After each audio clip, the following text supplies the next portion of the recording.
Испуганная маленькая собачка, нашедшая приют в дупле дерева после того, как была выброшена в лесу, была спасена от своей печальной жизни в одиночестве вдали от жилья. Спасатели были оповещены о маленькой собачке, живущей в отдаленной части округа Санома, штат Калифорния, по-видимому, оставленной ее жестоким бывшим владельцем. Вероятно, ее просто выбросили в этом районе, вдали от домов. «Мы видим много таких брошенных домашних животных», сказала офицер по контролю за животными Ширли Зиндлер. Бедная крошка. Она была похожа на маленькое, худое, дикое существо, пытающееся выжить. Вдали от жилья, предоставленная самой себе, она нашла убежище в дупле дерева. Это место защищало ее от суровых климатических условий, но этого было недостаточно. Она не могла найти себе еду и подвергалась всевозможным опасностям от диких животных. Неизвестно, как давно собачка по кличке Бу была оставлена на произвол судьбы, но, вероятно, она бы не продержалась долго. Полое дерево, в котором она жила, защищало ее от непогоды, но было ясно, что она голодает. Когда Зиндлер и ее напарник прибыли, чтобы помочь, Бу была в ужасе и сбежала в свое безопасное место в дупло. Она была напугана до смерти, пыталась укусить, не привыкла к людям. Это была отчаянная ситуация, и мы знали, что должны вытащить ее оттуда как можно быстрее.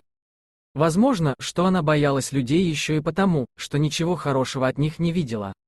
Видимо, с ней обращались жестоко, сказала Зиндлер. Двум офицерам службы по спасению животных потребовалось около часа, чтобы выманить собаку из ее укрытия с помощью еды, а потом подтолкнув ее к входу в дерево с помощью садового шланга, пока она не оказалась достаточно близко, чтобы ее поймали.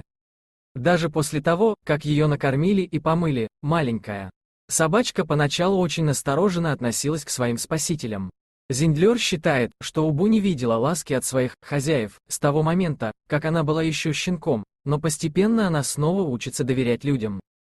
Офицер по контролю за животными поставила перед собой задачу помочь Бу выбраться из своей скорлупы и стать более общительной и ласковой. Сейчас она живет, воспитывается у меня и начинает понимать, что с людьми все в порядке, сказала Зиндлер. Это происходит очень медленно, но она потихоньку начинает идти на контакт. Мы измеряем наши успехи мельчайшими шагами, но они идут. Бу предстоит еще долгий путь социализации, но Зиндлер надеется, что она сможет продолжить счастливую жизнь в качестве любимого питомца. Мы сможем найти для нее дом. Это будет нелегко, но я настроена оптимистично, поскольку мы видим прогресс, сказала она. Из нее получится хороший компаньон, если мы найдем подходящую пару. Я буду воспитывать ее до тех пор, пока не будет найден правильный хозяин, который будет ее любить, баловать и никогда больше не предаст. Это потребует от хозяина очень большого терпения. Во всяком случае, собачка теперь находится в безопасности, и впереди у нее только счастливое будущее. Дорогие друзья, если вам понравилось видео, поставьте лайк, а также подписывайтесь на канал, где найдете еще много интересного.